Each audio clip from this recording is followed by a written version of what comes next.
মৰমৰ ছাত্ৰ-ছাত্ৰীসকল আজি মই সপ্তম শ্ৰেণীৰ অংকুৰণ কিতাপখনৰ 11 নম্বৰ পাঠত থকা গছ ভালপোৱা ককাৰ খং এই কবিতাটিৰ অনুশীলনীত থকা গোটেইবিলাক প্ৰশ্নৰ উত্তৰ লিখি দিম। তোমালোকে ভিডিঅটো আৰম্ভণিৰ পৰা শেষলৈকে চাবা আৰু মোৰ চেনেলটো সাবস্ক্ৰাইব কৰি ল'বা। অনুশীলনীত থকা 1 নম্বৰ আৰু 2 নম্বৰ এই প্ৰশ্ন দুটাৰ উত্তৰ তোমালোকে নিজে নিজে কৰিবা। মই 3 নম্বৰৰ পৰা উত্তৰবিলাক লিখি দিম। 3 নম্বৰ কোৱা আৰু লিখা। ক নম্বৰ প্ৰশ্নটো হ'ল কবিতাটোত কাৰ বিয়াৰ কথা কৈছে। এতিয়া উত্তৰটো হ'ব ক নম্বৰ প্ৰশ্নটো মই লিখি লৈছোঁ ওপৰত। উত্তৰটো হ'ল কবিতাটোত ৰঘুনাথৰ পুতেকৰ বিয়াৰ কথা কৈছে। তোমালোকে কিতাপখন উলিয়াই ল'বা আৰু মই ইয়াতে বহীখনত একাদিক্ৰমে প্ৰশ্ন উত্তৰবিলাক লিখি দিছোঁ। ইয়াৰ পৰা চাই চাই লিখি ল'বা। এবাৰ খ নম্বৰ প্ৰশ্নটো হ'ল আমলখি গছজোপা কিয় কাটিলে। উত্তৰটো হ'ব বিয়াৰ ৰভাখন দিবলৈ আমলখি গছজোপা কাটিলে। ইয়াৰ পিছত গ নম্বৰ প্ৰশ্নটো হ'ল কোনে আহি ঘৰখন পুৰাব বুলি কোৱা হৈছে। উত্তৰ বোৱাৰীয়ে আহি ঘৰখন পুৰাব বুলি কোৱা হৈছে। খ নম্বৰ প্ৰশ্ন সহজতে কি বস্তু ঘূৰাই নাপাব বুলি ককাই কৈছে। উত্তৰটো হ'ল আমলখি গছজোপা সহজতে ঘূৰাই নাপাব বুলি ককাই কৈছে। এইবাৰ 4 নম্বৰত থকা প্ৰশ্নকেইটাৰ উত্তৰ লিখি দিম। ক নম্বৰ বিয়া খাবলৈ আহি ককাৰ কিয় খং উঠিছিল। 4 নম্বৰৰ ক নম্বৰ উত্তৰ ৰঘুনাথে নিজৰ পুতেকৰ বিয়াৰ ৰভা দিবলৈ আমলখি গছজোপা কাটি পেলাইছিল। সেইবাবে বিয়া খাবলৈ আহি ককাৰ খং উঠিছিল। ইয়াৰ পিছত 4 নম্বৰৰ খ নম্বৰ প্ৰশ্ন বিয়া ঘৰত ককাই কিয় একো নাখালে। উত্তৰ আমলখি গছজোপা কটাৰ বাবে খং কৰি বিয়া ঘৰত ককাই একো নাখালে। তাৰপিছত গ নম্বৰ প্ৰশ্ন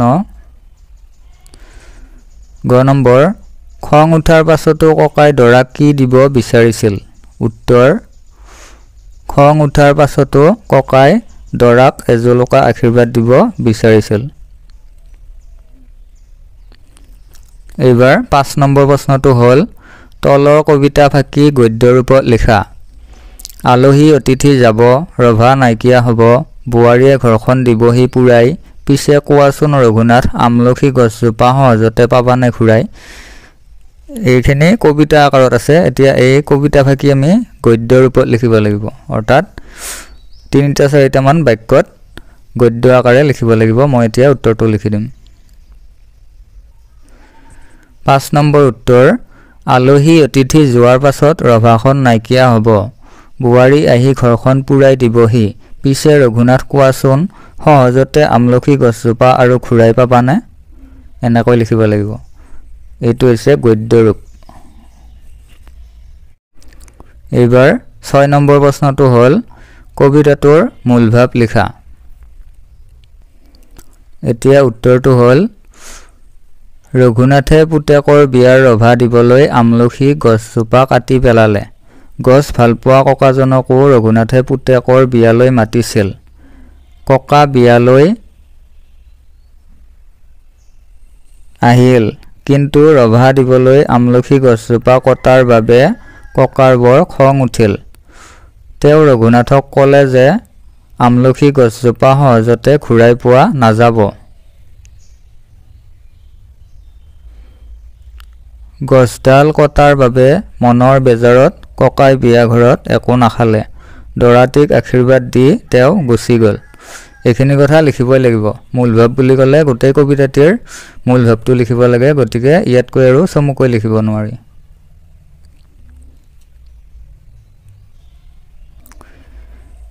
এইবাৰ 7 নম্বৰত দিয়া আছে বাক্য ৰচনা কৰা। এজোলোকা আলহী অতিথি আশীৰ্বাদ সহজতে ঘূৰাই ৰভা এই শব্দকেইটাৰে আমি বাক্য ৰচনা কৰিব লাগিব। মই এতিয়া উত্তৰটো লিখি দিম। প্ৰথম শব্দটো হ'ল এজোলোকা।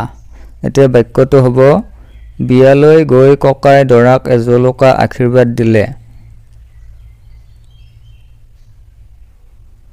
ইয়াৰ পিছত আলহী অতিথি ৰঘুনাথৰ ঘৰখন আলহী অতিথিৰে ভৰি পৰিছে। ইয়াৰ পিছত আশীৰ্বাদ, ককা আইতাই সদায় আমাক আশীৰ্বাদ দিয়ে।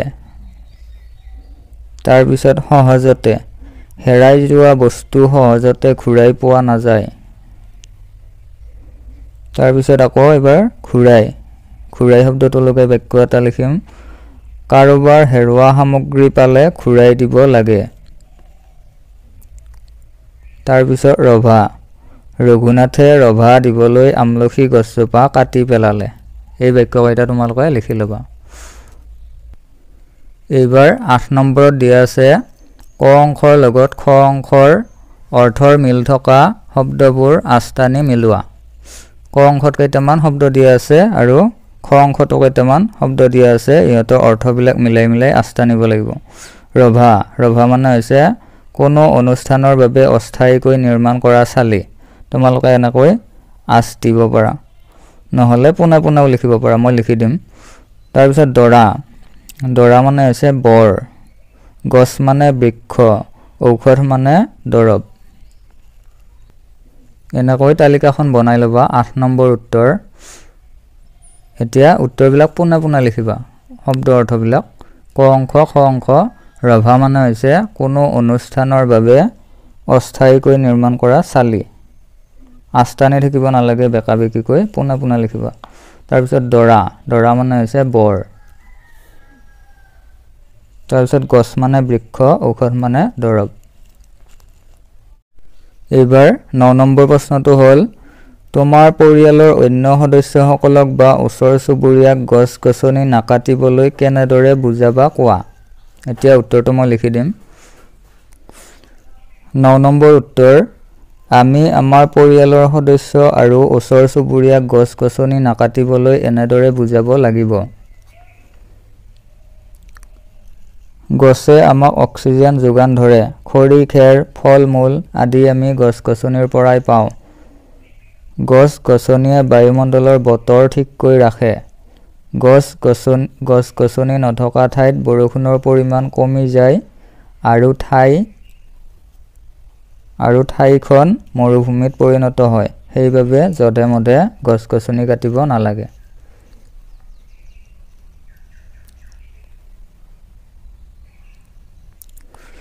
এইবাৰ 10 নম্বৰ প্ৰশ্নটো হ'ল কেৱল বৃক্ষৰোপণ কৰিলেই নহয়, তাক প্ৰতিপালন কৰাটো আমাৰেই দায়িত্ব। কথাষাৰ দলীয়ভাৱে আলোচনা কৰা আৰু দলৰ এজনে বৰ্ণনা কৰা। এতিয়া এই প্ৰশ্নটোৰ উত্তৰটো মই লিখি দিম। 10 নম্বৰ উত্তৰ, কেৱল বৃক্ষৰোপণ কৰিলেই নহয়, তাৰ প্ৰতিপালন কৰাটো আমাৰেই দায়িত্ব। কাৰণ প্ৰতিপালন নকৰিলে গছপুলিটো পানীৰ অভাৱত শুকাই মৰহি যাব পাৰে।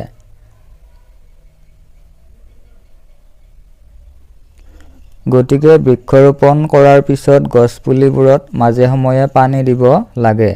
গছপুলিবোৰত ভালদৰে বেৰ নিদিলে গৰু ছাগলীয়ে পুলিবোৰ খাই পেলাব। এনে হ'লে বৃক্ষৰোপণৰ কাম অথলে যাব। এইখিনি কথা লিখিলে উত্তৰটো হৈ যাব। এইবাৰ 12 নম্বৰ প্ৰশ্নটো হ'ল আমলখিৰ দৰে উপকাৰী আৰু সহজলভ্য 5বিধ ফলৰ বিষয়ে লিখা। 12 নম্বৰ উত্তৰ, 5টা ফলৰ নাম লিখিছোঁ ইয়াতে মই, উপকাৰী আৰু সহজলভ্য। 1 নম্বৰ শিলিখা, 2 নম্বৰ আম, 3 নম্বৰ কল, 4 নম্বৰ কঁঠাল, 5 নম্বৰ কমলা। 13 নম্বৰত দিয়া আছে কিছুমান গছৰ ফল, ফুল, ডাল, পাত, গা গছ আদি আটাইবোৰ অংশই আমাৰ বাবে অতি উপকাৰী। কলগছ তেনে এবিধ উপকাৰী গছ। কলগছৰ উপকাৰিতাৰ বিষয়ে দলত আলোচনা কৰি তলৰ তালিকাখন পূৰ কৰা। ইয়াতে তালিকা এখন দিয়া আছে, গছৰ নাম কলগছ। ইয়াতে ফলটোৰ উপকাৰিতা লিখিব লাগিব। তাৰপিছত ইয়াতে ফুলটোৰ বিষয়ে লিখিব লাগিব। ইয়াতে পাতৰ বিষয়ে লিখিব লাগিব আৰু ইয়াতে গা গছৰ বিষয়ে লিখিব লাগিব। এনেকৈ তালিকাত লিখিবলৈ অসুবিধা হ'ব। তোমালোকে বহীখনত ধুনীয়াকৈ পেৰেগ্ৰাফ দফা দফা কৰি লিখিবা। মই তেনেকৈ লিখি দিম। 13 নম্বৰ উত্তৰ, কলগছ। ফল, কলগছৰ ফলক কল বোলা হয়। কল এবিধ পুষ্টিকৰ খাদ্য। ভীমকল কেঁচুৱাৰ বাবে উৎকৃষ্ট আহাৰ। তাৰ পিছত ফুল কলগছৰ ফুলক কলফুল বা কলডিল বোলা হয় ই এবিধ অতি ভিটামিনযুক্ত পাচলি তাৰ পিছত পাত কলপাত সকলো সকাম নিকাম আৰু ব্যক্তিগত কামত ব্যৱহাৰ কৰা হয় আগলতি কলপাত গোসাঁই থাপনাত অৰ্পণ কৰা হয় কলপাত জীৱ-জন্তুৰ বাবে ভাল খাদ্য তাৰ পিছত গাগছ কলগছ বৰ উপকাৰী পুলি কলগছ পচলা হিচাপে ৰান্ধি খোৱা হয় কলগছৰ মূৰা আৰু গাগছ ফালি ৰ'দত শুকাই পুৰি কলাখাৰ তৈয়াৰ কৰা হয় ইয়াতে কেইটামান দিৱস দিয়া আছে বিশ্ব বন দিৱস 21 মাৰ্চ ধৰিত্ৰী দিৱস 22 এপ্ৰিল বিশ্ব পৰিৱেশ দিৱস 5 জুন এই তাৰিখবিলাক মনত ৰাখিবা 14 নম্বৰত দিয়া আছে হাথৰ ভাঙা ক নম্বৰ খাল বিল শুকাই গ'ল গছৰ আগত পানী ৰ'ল উত্তৰটো হ'ব নাৰিকল ইয়াতে ছবিটো দিয়া আছে নাৰিকলৰ ছবি তাৰপিছত খ নম্বৰ ৰজাৰ লাঠি ঘন ঘন গাঠি এইটো হ'ব উত্তৰ কুহিয়াৰ ইয়াৰ পিছত আমি একেবাৰে শেষত 17 আৰু 18 নম্বৰ এই দুটা প্ৰশ্নৰ উত্তৰ লিখি দিম মই বাকিবিলাক ইমান দৰকাৰী নহয় 17 নম্বৰ গছ সংৰক্ষণৰ বাবে 5টা শ্লোগান প্ৰস্তুত কৰা উত্তৰটো এনেকৈ লিখিবা 17 নম্বৰ উত্তৰ শ্লোগান 5টা হ'ল 1 নম্বৰ গছ সংৰক্ষণ কৰক 2 নম্বৰ গছ ৰোপণ কৰক 3 নম্বৰ গছ থাকিলেহে মানুহ থাকিব 4 নম্বৰ এজোপা গছ কাটিলে 10 জোপা গছ ৰুওক 5 নম্বৰ সকলো গছেই মূল্যৱান